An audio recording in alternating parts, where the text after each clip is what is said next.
percaya hanya kepadamu. Kau pegang tanganku dan tuntun langkahku. Yesus, kau perlindunganku. Kau Tuhan, kekuatan dalam hidupku, penolongku dalam kesesakan. Kau gunung batuku dan pertahananku. Yesus, haleluya. Yesus, padamu ku berseru, Kaulah penyelamatku. Terpujilah Kau Tuhanku. Mulutku memuji namamu sepanjang umur hidupku. Terpujilah Kau Tuhanku di atas segalanya. Sebab Engkau yang menjadi kekuatan dalam hidup kami, Tuhan. Kau Tuhan, kekuatan dalam hidupku, menolongku dalam kesesatan. Kau gunung batuku dan pertahananku. Yesus, Kau kemenanganku. Yesus, padamu ku berseru,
hadirat. Kami memuji dan memuliakan nama-Mu. Dan biarlah semua ini menjadi dupa yang berbau harum menyukakan hati Tuhan. Saatnya kami mau mendengarkan firman-Mu. Berkata-katalah Tuhan, sebab kami mau mendengar urapan Roh Kudus bagi kami semua. Dan di dalam nama Tuhan Yesus Kristus, semua yang siap dengar firman Tuhan berkata, amin. Puji Tuhan, silakan duduk. Saya berdiri di depan orang-orang yang punya Tuhan Yesus yang luar biasa. Bisa berkata amin? Allah kita dahsyat, amin. Dia tidak berubah, dia tetap selama-lamanya sama. Bapak Ibu Saudara, pagi ini kita akan bersekutu dengan tubuh dan darahnya dalam perjamuan suci, mengingat kembali korban dan kasih-Nya yang besar yang selamatkan kita. Tapi lebih dulu kita mau dengar firman Tuhan. Saya memberi judul firman Tuhan pagi ini, Allah mengabulkan doa. Berapa banyak di antara Bapak Ibu Saudara ingin doanya dikabulkan? Amin. Atau ada yang merasa Tuhan gak jawab doa saya. Saudara capek, saudara kecewa, saudara gak bisa nyanyi lagu tadi Gloria, Gloria, saudara-saudara, sebab merasa Tuhan gak jawab doa saya. Apakah ada yang doanya belum dijawab? Ada di sini? Yang pakai baju apa? Oh, banyak yang putih, saudara. Kita mau supaya doa kita dijawab. Bapak Ibu Saudara, pemazmur pernah berkata, waktu Tuhan membisu, gak mau jawab, apalagi mengabulkan, diamai.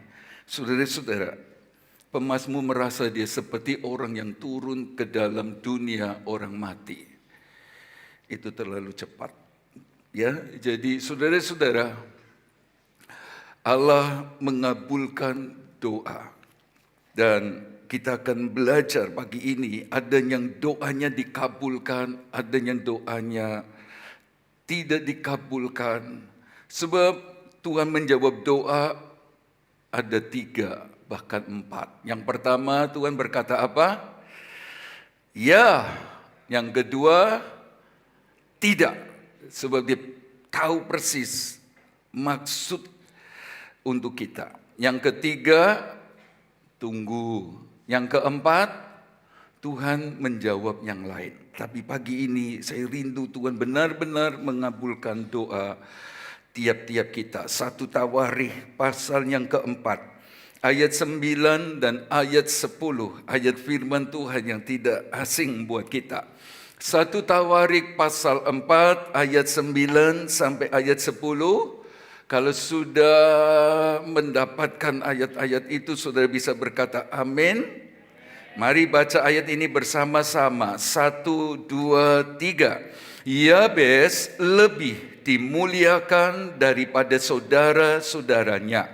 Nama Yabes itu diberi ibunya kepadanya sebab katanya, aku telah melahirkan dia dengan kesakitan. Yabes berseru kepada Allah Israel, katanya, kiranya engkau memberkati aku berlimpah-limpah dan memperluas, dan kiranya tanganmu menyertai aku dan melindungi aku daripada malapetaka, sehingga kesakitan tidak menimpa aku. Dan Allah mengabulkan permintaannya itu. Amin. Nah, Bapak Ibu Saudara, kita membaca tentang seorang yang saudara-saudara ngalami terobosan dari Tuhan. Mengapa saya berkata demikian? Sebab anak ini lahir dalam keadaan yang saudara-saudara mengkhawatirkan orang tuanya. Saya bisa mengerti bahwa bisa saja mama dari Yabes saat mengandung, bahkan detik-detik hendak melahirkan anak ini, saudara-saudara, nyawa taruhannya. Saudara-saudara, dia merasa, ini aku hidup atau enggak ini? Aku mati atau tetap hidup? Anakku dalam kandungan ini ya apa?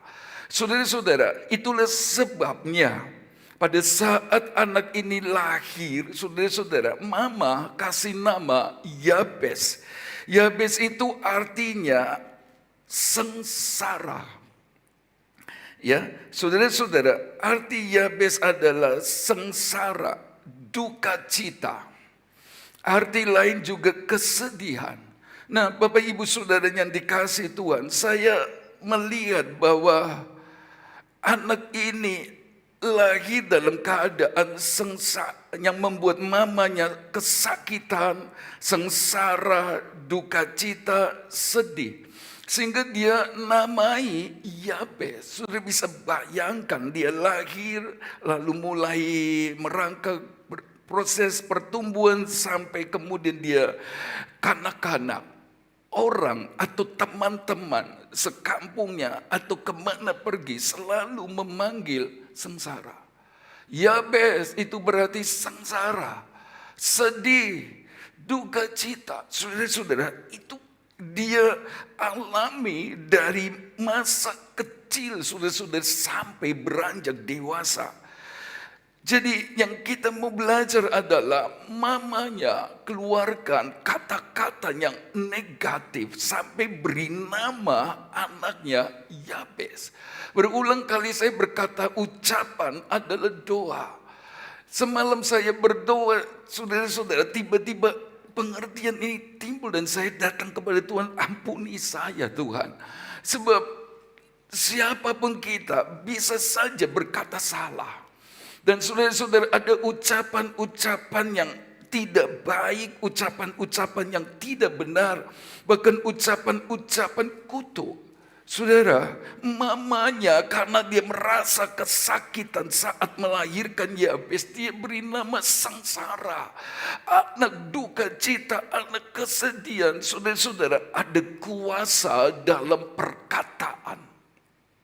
Itulah sebabnya saudara-saudara sampai ayat ke-10.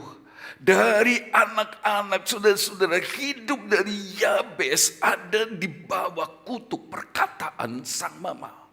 Kemana saja dia pergi, saudara-saudara, sepertinya dia alami gagal, dia alami kesukaran, dia alami kesedihan. Dia berulang kali ditolak kalau dia cari pekerjaan. Saudara-saudara, kalau dia buka usaha dia selalu gagal. Kenapa? Kutuk dari perkataan.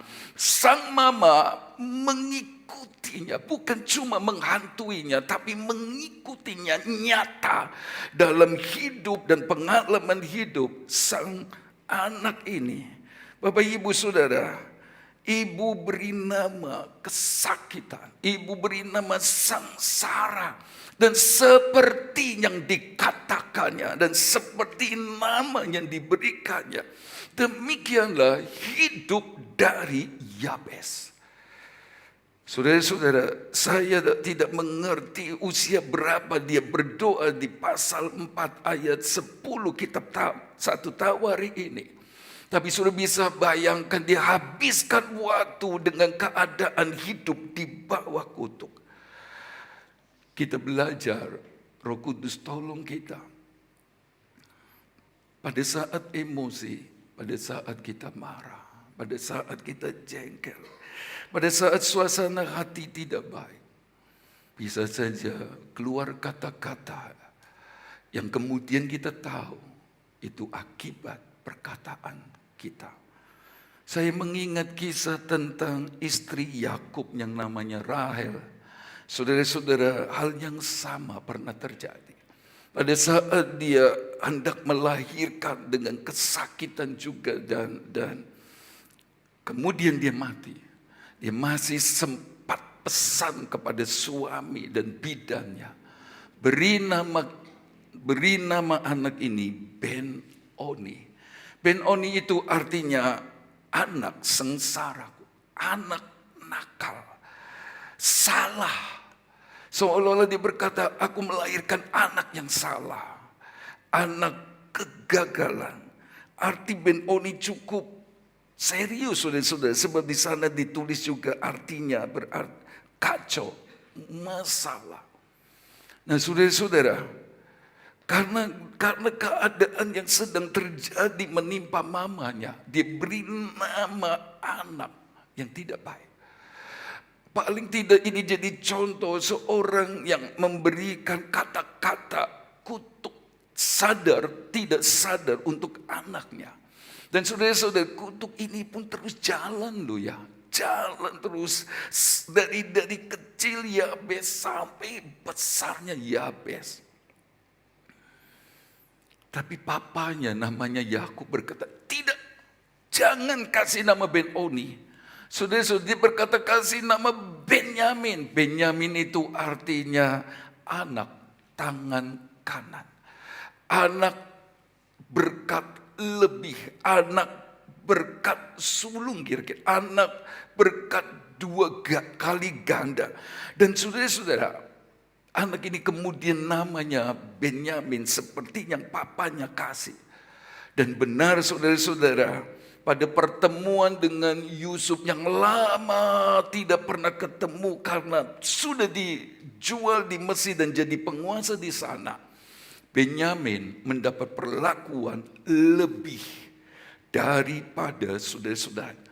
Dia mendapatkan bagian makanan lebih dari saudara-saudaranya. Dia mendapatkan bagian pakaian lebih dari saudara-saudaranya. Kita belajar tentang kuasa perkataan. Bahaya sekali. Itulah sebabnya kalau ada yang sudah salah dengan perkataan, lalu kita belajar Yabes yang hidup di bawah kutuk saudara-saudara sampai dewasa, kemudian berubah di pasal 4 ayat 10. Saya masih percaya Tuhan masih mau mengampuni dan ganti kutuk jadi berkat untuk anak-anak kita. Bisa berkata amin? Nah, sekarang bagaimana ini bisa berubah? Tapi pelajaran pertamanya adalah hati-hati dengan perkataan kita. Baiklah kita berkata, anak-anakku, anak-anak yang diberkati dan disertai Tuhan. Amin. Cucuku, cucu-cucu kita adalah cucu-cucu yang perkasa seperti firman Tuhan janjikan. Amin. Saudara-saudara semua, mari kita mau berkata yang benar. Nah, sekarang saudara-saudara, saya merasa dia gagal. Hidup dalam kesusahan, orang panggil dia si sedih, si duka cita, si sengsara. Saudara-saudara, saya tidak tahu iman dari mana ya yang Yabes dapatkan, atau paling tidak siapakah yang menyampaikan firman Allah kepada Yabes ini, bahwa dia punya Allah yang maha besar, Allah yang luar biasa, Allah yang sanggup mengubah keadaan. Asal kita mau berdoa, dia bisa ubah kutuk jadi berkat. Saya tidak tahu siapa yang beritakan firman ini. Penting untuk Bapak Ibu Saudara, daripada bercanda yang jorok, yang tidak patut, lebih baik saudara katakan firman. Di Facebook, di mana saja, saudara-saudara, daripada saudara dan saya curhat. Sebab waktu Bapak Ibu Saudara curhat sebenarnya jadi tertawaan dan hiburan orang-orang lain sebenarnya. Lebih baik saudara kutip ayat, sekalipun ayatnya disembunyikan. Seperti hati yang gembira adalah, itu saudara-saudara lebih baik. Jadi berkat. Itulah sebabnya siapa yang bawa firman sehingga Yabes mau berdoa.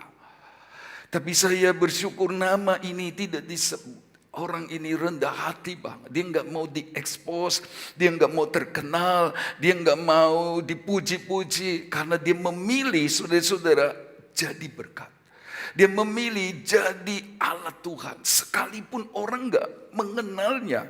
Dan saudara-saudara, itulah sebabnya di ayat 10 Yabes berseru kepada Allah Israel, katanya, kiranya engkau memberkati aku berlimpah-limpah. Saudara-saudara, Yabes ini punya iman yang luar biasa sekali. Dia yakin sekali, dia sungguh-sungguh lagi tanpa ragu. Dia enggak cuma berkata Tuhan berkati aku.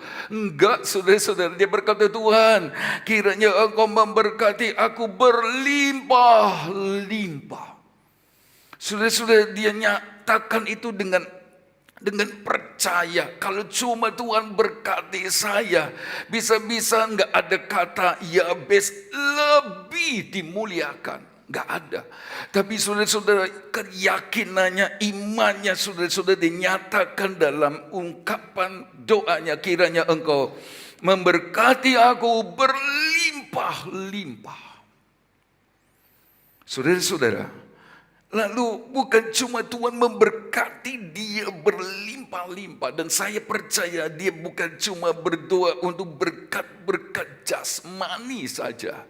Dia berdoa supaya Tuhan memberkati kebutuhan jiwaninya. Terlebih dia juga berdoa supaya Tuhan memberkati rohaninya yang berlimpah-limpah. Lalu dia berkata dalam doanya, dan memperluas daerahku, memperluas wilayah pantaiku. Saudara-saudara, kalau wilayah pantai diperluas, maka kekayaan laut akan lebih banyak diperoleh. Saudara-saudara, bisa jadi ada minyak, tambang minyak di sana. Di sana juga banyak mutiara. Di sana juga banyak ikan dan lain sebagainya. Gereja ini perlu berdoa juga seperti Yabes. Kiranya engkau memperluas wilayah pantai pelayanan di tempat ini. Amin. Supaya banyak jiwa, banyak ikan datang. Kiranya engkau memperluas wilayah daerahku, saudara-saudara. Sehingga banyak langganan-langganan, pembeli-pembeli dari mana-mana tempat datang. Dan itu tidak sukar bagi Allah yang kita kenal dalam nama Tuhan Yesus Kristus. Amin. Lalu doanya apa lagi? Kiranya tanganmu menyertai aku. Saudara-saudara, tangan yang katanya Salomo berkuasa membesarkan. Tangan yang berkuasa menjadikan yang tidak ada menjadi ada. Tangan yang menggenapi semua yang Allah katakan dengan mulutnya. Tangan yang sama diminta dalam doa Yabes menyertai dia. Sehingga kemana saja, di mana dia ada, selalu nyata penyertaan Tuhan yang menolongnya. Dia pun berdoa, kiranya Tuhan melindungi aku dari malapetaka. Saudara-saudara, ada perlindungannya Tuhan yang selalu membentengi dia, sehingga kesakitan tidak menimpa Yabes lagi. Ayat bagian terakhir berkata, dan Allah mengabulkan apa? Permintaannya itu. Saudara-saudara, heran sekali. Doa Yabes dikabulkan oleh Allah. Karena dia percaya dengan sungguh-sungguh. Karena saudara-saudara dia berdoa dengan erangan barangkali. Dengan teriakan dalam arti, ya Tuhan, siapa yang bisa mengubah keadaanku ini? Siapa yang bisa menolong aku dari kata-kata kutuk yang mengikuti aku selama ini? Siapa yang bisa mengubahkan keadaan-keadaan yang sedang terjadi dalam hidupku? Sudah perhatikan, Yabes berdoa tanpa bernasar. Yabes berdoa tanpa disertai nasar. Sebab dia ngerti lebih baik tidak nasar tapi berbuat, melakukan yang terbaik untuk Tuhan setelah doanya dijawab, daripada berdoa dan bernasar setelah Tuhan jawab gak ditepati, malah bahaya. Pengkhotbah 5 ayat 5, malah bahaya. Jadi saudara-saudara, doa Yabes tidak disertai dengan nasar. Tapi Tuhan menjawab. Saudara-saudara, kita belajar tentang kuasa doa yang mengubahkan segala sesuatu. Di slide berikutnya tertulis kuasa doa. Doa sanggup mengubahkan segala sesuatu. Keadaan-keadaan kita Tuhan bisa ubahkan. Saudara-saudara, dari seorang yang hidup di bawah kutuk, selalu gagal, selalu kacau, gak pernah nemu enak, saudara-saudara. Keadaan-keadaan di mana terpuruk, lalu dia mulai melihat kakak-kakaknya, saudara-saudaranya, saudara-saudara, dia cuma minder aja. Dia susah terus, dia duka cita seperti namanya berubah oleh kuasa doa. Doa sanggup mengubah keadaan Bapak Ibu Saudara dan saya dari yang negatif menjadi positif. Bisa berkata amin. Dia ubah duka cita menjadi sukacita.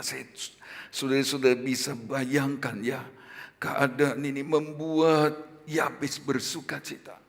Yabes sekarang lebih dimuliakan. Siapa yang mau hina dia sekarang? Siapa mau rendahkan dia sekarang? Doa bisa mengubah keadaan. Doa bisa mengubah si sakit ini menjadi sehat. Mamanya bilang sakit, sakit, sakit. Itulah Yabes. Tapi kemudian waktu dia berseru kepada Allah Israel, dia jadi sehat. Semua jemaat sehat. Amin. Saudara-saudara, dihinakan, sekarang dimuliakan. Dari gagal-gagal, Tuhan menolong dia. Bapak Ibu Saudara, doa menjadi kunci dari berkat Tuhan. Kunci sukacita, kunci damai. Seperti yang kita belajar dari Yabes. Kalau ada di antara Bapak Ibu Saudara ingin dapatkan damai sukacita, sudah berlututlah di hadirat Tuhan. Dia akan mengubahkan keadaan-keadaan yang mengherankan kita. Status sosialnya berubah, saudara-saudara. Dari ya begitu, saudara-saudara, kemudian Tuhan muliakan, lebih dimuliakan dari saudara-saudara. Atau barangkali ada yang berkata, aku punya pergumulan bukan soal berkat, bukan soal pekerjaan. Aku sedang bergumul dengan sifat suami kah, sifat istri kah, sifat anak-anak, atau bahkan sifat orang tua, keadaan orang tua yang tidak memuliakan Tuhan barangkali. Mama dari Markus Yohanes, saudara-saudara, juga punya pengalaman yang sama. Dia susah sekali karena anaknya yang namanya Markus ini, aduh saudara-saudara, sedengan bis. Dia pernah nonton waktu Yesus ditangkap, disalibkan itu saudara-saudara, lalu orang melihat dan kejar dia, lalu pakaian lenanya dilepas, lalu dia lari telanjang. Mamanya sedih, sebab mamanya seorang pelayan Tuhan. Mamanya terkenal, saudara-saudara, suka berdoa. Saya berharap anak-anak pelayan-pelayan Tuhan jangan seperti Markus Yohanes yang lama. Apalagi anak-anak pelayan perjamuan suci. Anak-anak dari orang tua yang WL, yang main musik. Tolong jangan kayak Markus Yohanes lama. Tapi mamanya ngerti bahwa doa bisa mengubahkan semuanya. Dia berdoa. Sampai nanti di kitab Timotius, saudara-saudara, Paulus yang pernah juga dikecewakan oleh anak ini. Bahkan gara-gara Markus, saudara-saudara, sesama pelayan Tuhan, ribut. Tapi kemudian jelang mati dari Paulus di penjara, dia berkata, jemput Markus Yohanes, sebab pelayanannya penting bagiku. Isa berubah. Jadi doa bisa mengubahkan segala sesuatu menjadi memuliakan Tuhan. Bisa berkata amin? Ya, Bapak Ibu Saudara, jadi doa mengubah segala sesuatu. Nah, ini beda dengan pengalaman yang tertulis dalam Rut 1 ayat 1 sampai 5. Mari kita membaca ayat itu. Rut 1 ayat 1 sampai 5. Pada zaman para hakim memerintah, ada kelaparan di tanah Israel, lalu pergilah seorang dari Bethlehem Yehuda beserta istrinya dan kedua anaknya laki-laki ke daerah Moab untuk menetap di sana sebagai orang asing. Nama orang itu ialah Elimelek, nama istrinya Naomi, dan nama kedua anaknya Mahlon dan Kilion. Semuanya orang-orang Efrata dari Bethlehem Yehuda. Dan setelah sampai ke daerah Moab, diamlah mereka di sana. Kemudian matilah Elimelek suami Naomi, sehingga perempuan itu tertinggal dengan kedua anaknya. Keduanya mengambil perempuan Moab, yang pertama bernama Orpa, yang kedua bernama Rut. Dan mereka diam di situ kira-kira 10 tahun lamanya. Lalu matilah juga kedua anaknya, yakni Mahlon dan Kilion, sehingga perempuan itu kehilangan kedua anaknya dan suaminya. Saudara-saudara, ada kisah yang cukup memprihatinkan. Mengapa? Bethlehem Yehuda ada kelaparan. Nah, yang mengalami kelaparan bukan cuma keluarga Elimelek. Banyak orang-orang di sana. Tapi kiranya cuma keluarga ini saja yang pergi tinggalkan Bethlehem Yehuda. Elimelek itu artinya Tuhan Allah adalah rajaku. Tapi saudara-saudara, dia tidak mau dipimpin oleh Tuhan. Dia enggak mau jadikan rajanya Allah yang harus ditaati. Saudara-saudara, dia mengikuti dirinya sendiri dan berkata kepada istri dan anak-anak, pergi tinggalkan Bethlehem Yehuda. Bethlehem Yehuda pun berarti Bethlehem rumah roti Yehuda. Artinya saudara-saudara, puji-pujian orang yang senang memuji Tuhan. Orang yang senang dengar firman Allah. Saudara-saudara, tapi pada saat kesukaran datang, mereka tinggalkan tempat tanpa perintah Tuhan.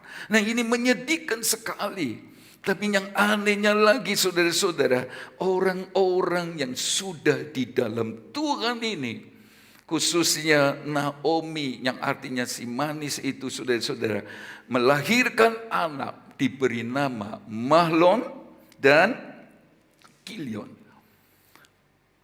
Orang-orang yang sebenarnya punya firman, senang menyembah Tuhan, saudara-saudara, Bethlehem Yehuda. Allah rajaku yang harus saya taati. Tapi waktu dia lahirkan anak pertama diberi nama Mahlon. Mahlon itu artinya si sakit. Sakit. Tidak ada kata-kata firman keluar dari mulutnya. Sehingga beri nama anak Mahlon. Hei, si sakit. Sama dengan Yabes.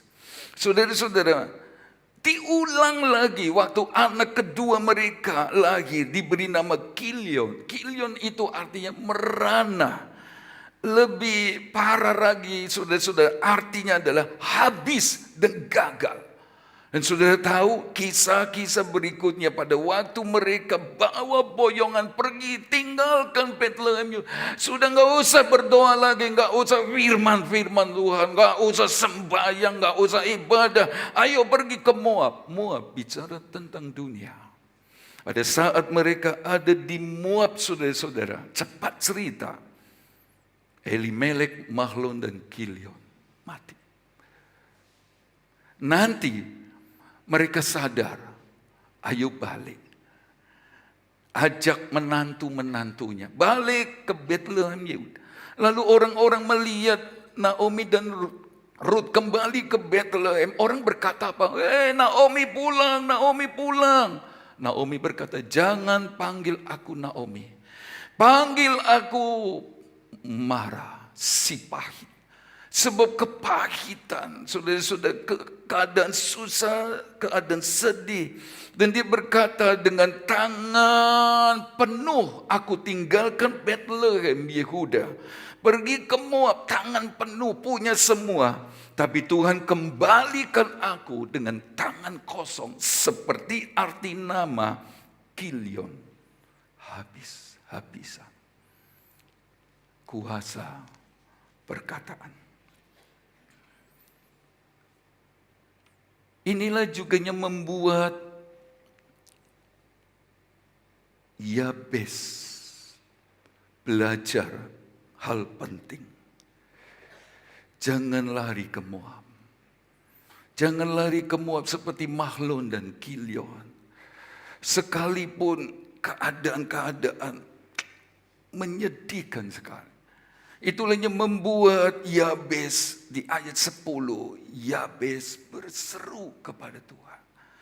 Bapak Ibu Saudara, waktu kesukaran, persoalan, Tuhan izinkan terjadi untuk mendewasakan rohani kita. Baiklah kita seperti Yabes, berseru saja, berdoa, tinggal tenang di hadirat Tuhan. Amin. Mahlon dan Kilion beda dengan Yabes, walaupun nama mereka mirip ya.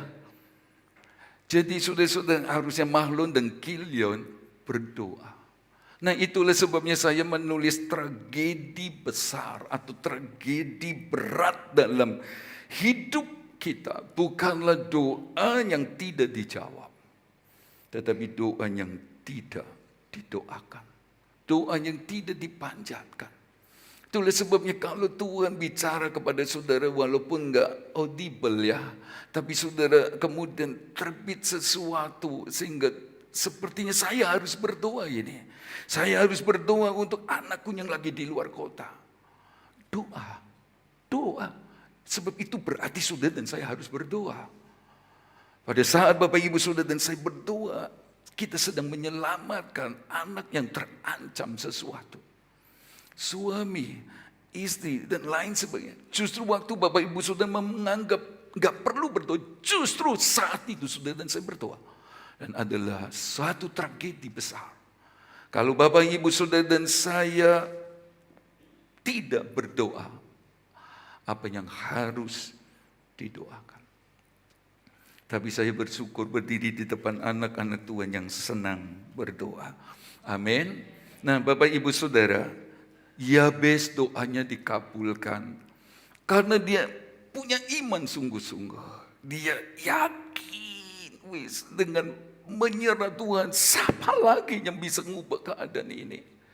Saudara, berdoalah dengan segenap hati, dengan sungguh-sungguh. Kita bukan mau paksa Tuhan, tapi kita mesti mempercayai bahwa Dia sanggup. Tapi saudara-saudara, ada orang yang berdoa juga, tapi doanya tidak dikabulkan. 2 Samuel 2 ayat 14 maksud saya. 2 Samuel 21 ayat 14. 2 Samuel 21 ayat 14 berkata demikian. Lalu dikuburkan bersama-sama tulang-tulang Saul dan Yonatan anaknya di tanah Benyamin, di Zela, di dalam kubur Kis an Yahya. Orang melakukan segala sesuatu yang diperintahkan raja, maka sesudah itu Allah mengabulkan doa untuk negeri itu. Rupanya saudara-saudara ada doa sekian lama tahun yang dipanjatkan oleh orang-orang Israel saat Daud menjadi raja, tapi Tuhan Allah gak mau jawab.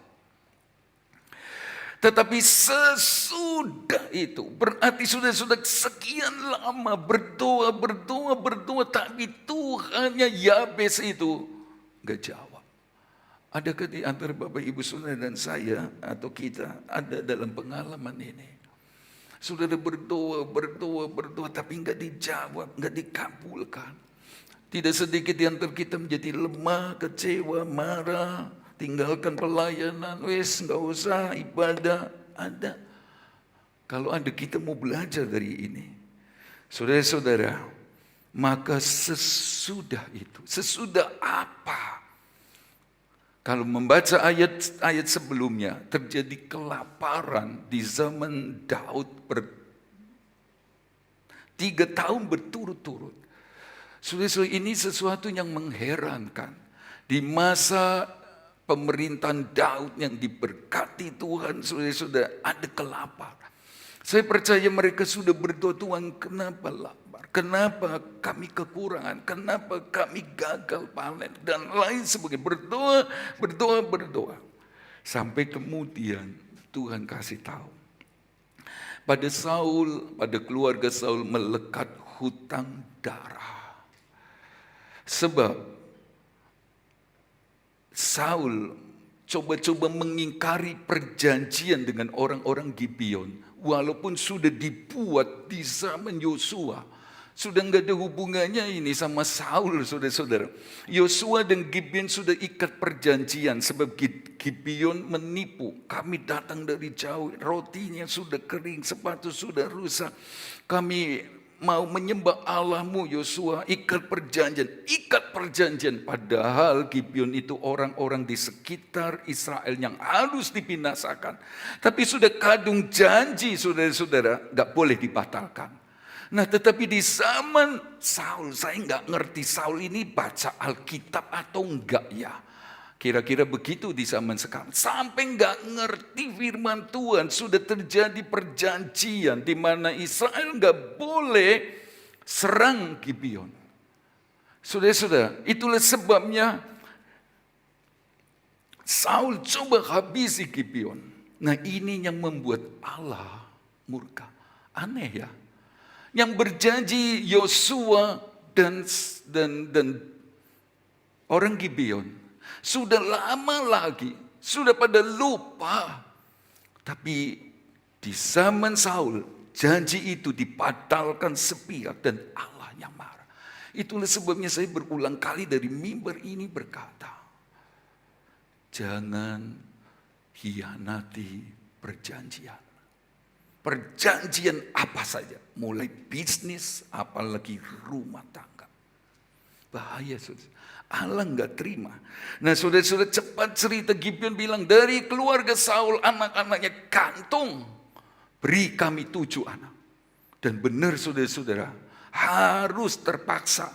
Dosa harus diselesaikan. Ini serius. Kenapa saya berkata serius? Setelah dosa dibereskan, setelah kesalahan dibereskan, maka sesudah itu Allah mengabulkan doa. Mengapa doa di antara kita tidak dijawab oleh Tuhan? Mari kita mau jujur, saudara-saudara. Bisa jadi karena ada salah, ada dosa. Saya juga bisa salah. Dan Tuhan juga akan tidak jawab doa waktu kita belum bereskan. Tapi bukan berarti gak bisa diselesaikan. Bukan berarti Tuhan gak mau dengar doa kita selamanya. Tuhan mau dengar doa. Bahkan Tuhan mau mengabulkan doa Bapak Ibu Saudara. Hari ini juga bisa berkata amin. Sebab saudara-saudara, dalam Mazmur 66 ayat 18, seandainya ada niat jahat di dalam hatiku, tentulah Tuhan tidak mau mendengar aja nggak mau, apalagi mengabulkan. Bukan perbuatan, baru ada niat jahat. Itulah sebabnya sebagai orang Kristen, sebagai orang yang percaya Yesus, apalagi sebagai pelayan-pelayan Tuhan, hamba-hamba Tuhan terlibat pelayanan.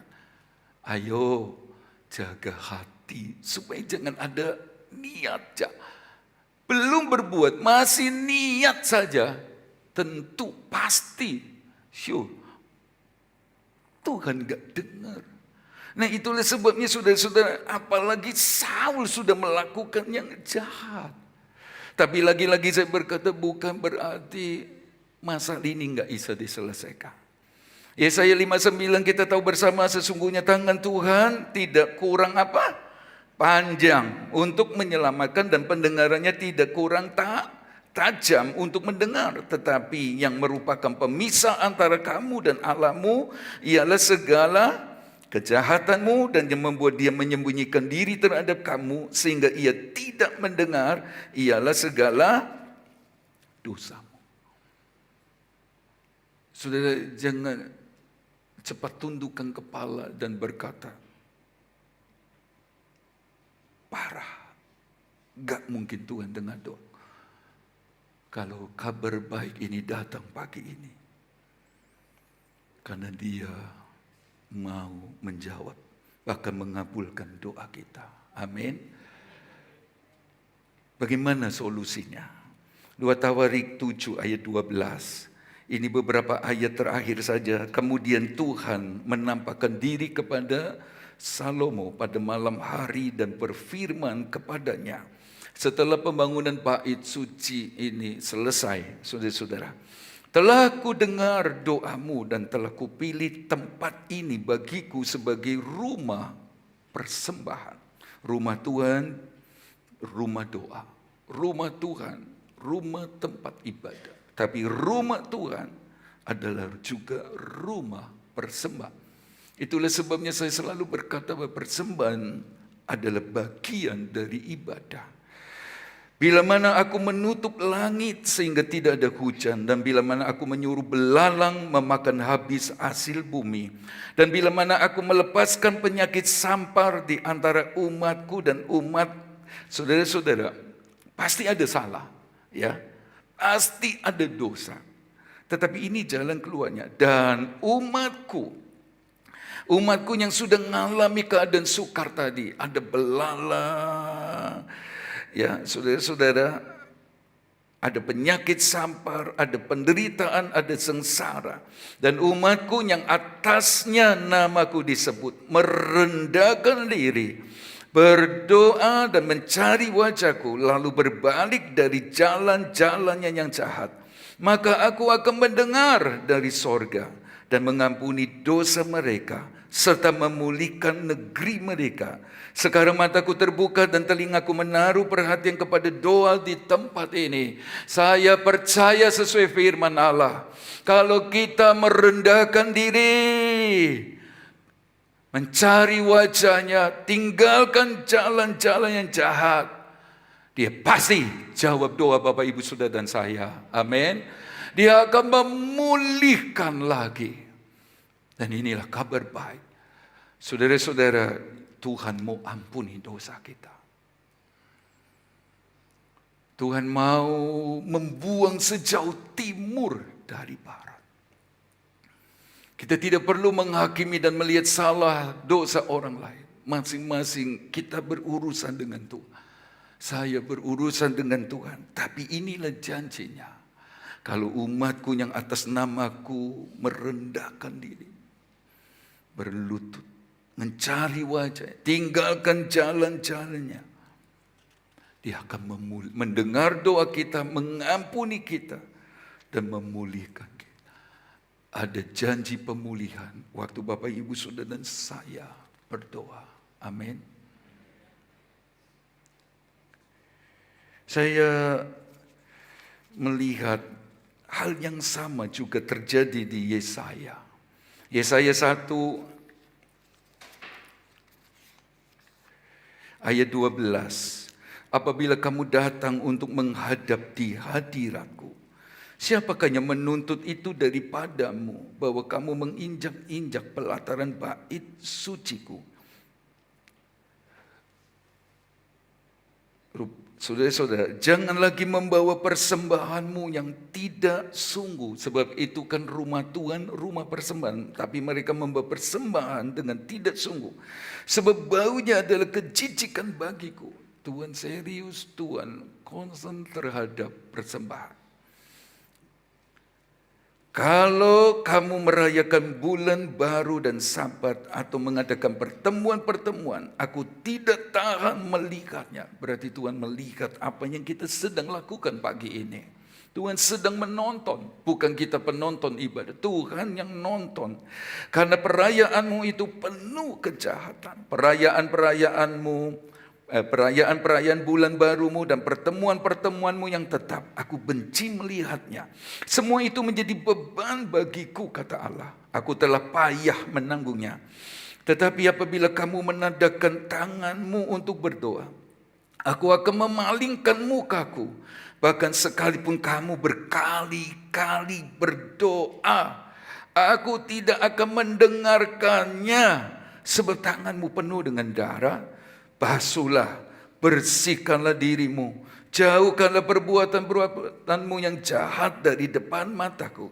Berhentilah berbuat jahat, belajarlah berbuat baik, usahakanlah keadilan, kendalikan orang kejam, belalah hak-hak yatim, perjuangkanlah perkara janda-janda. Marilah, baiklah kita berperkara, firman Tuhan. Sekalipun dosamu merah seperti kermisi, akan menjadi putih seperti salju. Sekalipun berwarna merah seperti kain kesumba, akan menjadi putih seperti bulu domba. Saudara-saudara, ada teman. Kalau ada Bapak Ibu Saudara merasa pagi ini bahkan mungkin tertunduk, aku orang berdosa. Itulah sebabnya Tuhan tidak dengar doaku. Tadi Yesaya katakan, sekalipun engkau berdoa berulang-ulang kali, aku enggak mau dengar, aku palingkan mukanya. Itulah sebabnya Bapak Ibu Saudara, kalau Tuhan bicara sama kita, kita mesti dengar. Kalau kita kepengin doa kita juga didengar. Jangan cuma minta Tuhan dengar, tapi kita nggak mau dengar dia. Bahaya. Tapi saudara-saudara, ada teman. Kalau mungkin di antara kita merasa Tuhan nggak jawab dosaku dan saya ngerti doaku, saya berdosa. Tapi Tuhan bilang, marilah berperkara. Sekalipun dosamu seperti merah seperti kain karmisi, akan menjadi putih seperti salju. Sekalipun berwarna merah seperti kain kesumba, akan menjadi putih seperti bulu domba. Ada pengampunan. Kalau Bapak Ibu Saudara datang kepada Yesus, Paskah kita, datang kepada Yesus yang mati disalibkan. Saudara-saudara, mari berperkara. Mari berperkara langsung sama Tuhan dan berkata, Tuhan, saya berdosa. Ampuni saya Tuhan. Saudara-saudara, orang lain mungkin tutup mata sebelah, tapi Tuhan mau mengampuni kita. Dia kasih jalan keluar loh, untuk saya, untuk kita. Kalau ada yang merasa saudara membutuhkan pemulihan, saudara kepengin kata-kata kutuk yang sudah jalan itu dan kejar terus, stop. Datang kepada Yesus, anak domba yang sudah tersembelih. Bukan cuma doa dijawab, lebih dari semua itu, kita akan beroleh hidup yang kekal. Ada pengampunan. Yesaya 1 ayat 19 berkata, jika kamu menurut dan mau mendengar. Artinya kalau Bapak Ibu Saudara dan saya mau menurut dan mendengar, ya Tuhan, saya datang. Ampuni saya Tuhan, tolong saya. Maka kamu akan memakan hasil baik dari negeri. Artinya Tuhan akan menjawab doa, memberkati kita, memulihkan kita. Tidak ada yang lebih benar satu dengan yang lain pagi ini. Saya tidak lebih benar dan lebih baik dari saudara. Saya juga orang berdosa. Dan kalau boleh seperti Paulus berkata, bahkan aku orang paling berdosa. Itulah sebabnya kita sedang berhadapan dengan anak domba yang tersembelih di kayu salib itu. Lalu saja saudara dan saya datang dengan sungguh-sungguh hati, kita akan melihat Tuhan mengampuni dosa kita, memberkati dan memulihkan. Tidak ada yang tidak dapat Tuhan kerjakan. Dia mau tolong kita semua. Tetap duduk dulu. Mari para pelayan musik singer maju ke depan. Sebentar kita akan makan minum tubuh darah Tuhan. Mari bersungguh-sungguh hati kepadanya. Ini pintu gerbang pemeriksaan, di mana kita mesti periksa diri dan berkata, Tuhan, saya orang ampun. Itulah sebabnya di antara kita suka bersaksi. Suamiku punya osti tertulis ayat yang sama, padahal tidak diatur ya. Atau berulang kali ayat yang sama. Saya mau bilang, Yesus yang mau mengampuni dosa, yang ingin melihat kita terima berkat Abraham, ada di tengah-tengah kita. Datang dengan kesungguhan. Ku datang pada salib itu, ku ingat cintanya. Tambah slide, kita nyanyi lagu ini.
Bersyukur Tuhan buat kasih-Mu. Engkau mendidik sidang-Mu pada pagi hari ini yang datang kepada Tuhan. Tuhan, ampuni segala dosa kesalahan kami yang kami sudah perbuat, Tuhan. Biarlah Engkau mengampuni dosa kami. Tuhan akan memulihkan kami ya Tuhan. Terlebih kami mengingat kasih-Mu yang besar, pengorbanan-Mu yang di kayu salib, untuk keselamatan jiwa kami, untuk pengampunan dosa kami ya Tuhan. Biarlah pagi hari ini hati kami mohon kemurahan-Mu, mohon pertolongan-Mu yang akan mengampuni kesalahan dosa kami yang sudah kami perbuat, sehingga Engkau mengabulkan apa yang menjadi doa kami. Tuhan mendengar doa kami pada pagi hari ini. Bersyukur Tuhan sebentar kami mau makan tubuh dan minum darah-Mu. Biarlah tubuh darah Tuhan ini menjadi berkat bagi kami semua. Yang lemah boleh dikuatkan, yang susah boleh dihiburkan, yang sakit boleh disembuhkan Tuhan. Dan kami mau bersekutu dengan Engkau. Lewat tubuh darah Tuhan menjadi berkat kekuatan. Iman kami, kasih kami bertambah di dalam Engkau. Yang Kau sudah mengasihi kami juga akan mengasihi Engkau ya Tuhan. Terima kasih Tuhan, Engkau mau kuduskan kami, supaya kami layak untuk makan tubuh minum darah Tuhan. Kami akan menerima berkat daripada Tuhan. Jasmani rohani kami diberkati, dipulihkan ya Tuhan. Terima kasih di dalam nama Tuhan Yesus Kristus kami berdoa.